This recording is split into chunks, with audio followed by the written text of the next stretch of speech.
ഞാൻ വിചാരിച്ചേ നിങ്ങൾ പ്രവാസികൾക്ക് വേണ്ടി സംസാരിക്കാൻ വന്നെന്ന് പറഞ്ഞപ്പോൾ നിങ്ങൾ ഞമ്മക്ക് വേണ്ടിയിട്ട് വല്ല ഫ്ലൈറ്റ് ടിക്കറ്റിന്റെ കാര്യത്തിലോ വല്ല ജീവിച്ചിരിക്കുമ്പോൾ നമ്മുടെ ശരീരത്തിന് വേണ്ടി എന്തെങ്കിലും അലാഹൈറാവുന്നുള്ളത് നിങ്ങൾക്ക് ഉളുപ്പുണ്ടോ മനുഷ്യ? നിങ്ങളെ കമന്റ് ബോക്സിൽ ഒരു മനുഷ്യൻ നല്ല പറഞ്ഞോ ഈ വീട്ടിനെ പറ്റിയിട്ട്.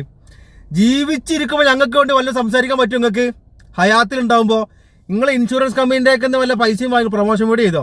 പ്രവാസിന്റെ ഈ കാര്യം പറഞ്ഞിട്ട് ഞങ്ങളെയൊക്കെ നക്കാപ്പിച്ച് വാങ്ങി നിങ്ങൾ ആ ഇൻഷുറൻസ് കമ്പനി വളർത്താൻ വന്നാണ്. കിട്ടൂല കേട്ടോ മോയിൻകാ. നിങ്ങൾ പറഞ്ഞു ഇവിടെ തിന്നണില്ല, തൂർണില്ല, അനുഭവിക്കാതെ മരിച്ചു പോകുന്നത് ഏത് ബാപ്പയാണ് പറഞ്ഞോട്? അങ്ങനെ നിങ്ങൾ പ്രവാസിയാണോ? അത് നിങ്ങൾ 90-ലായിരിക്കും. എന്നാല് ഇവിടെ തിന്നണുണ്ട്, തൂർണുണ്ട്, ഇവിടെ എല്ലാം ഉണ്ട്. നിങ്ങൾ ജീവിച്ചതിനേക്കാൾ കൂടുതലായിട്ട് ഇവിടെ ആസ്വദിക്കുന്നുണ്ട് സൗദി അറേബ്യയിൽ. പടച്ചോരം കുടുംബം കൂടല്ല എന്നുള്ളത്, ബാക്കിയെല്ലാം പ്രവാസം ഹൈറാണ്. ശരിയല്ലേ?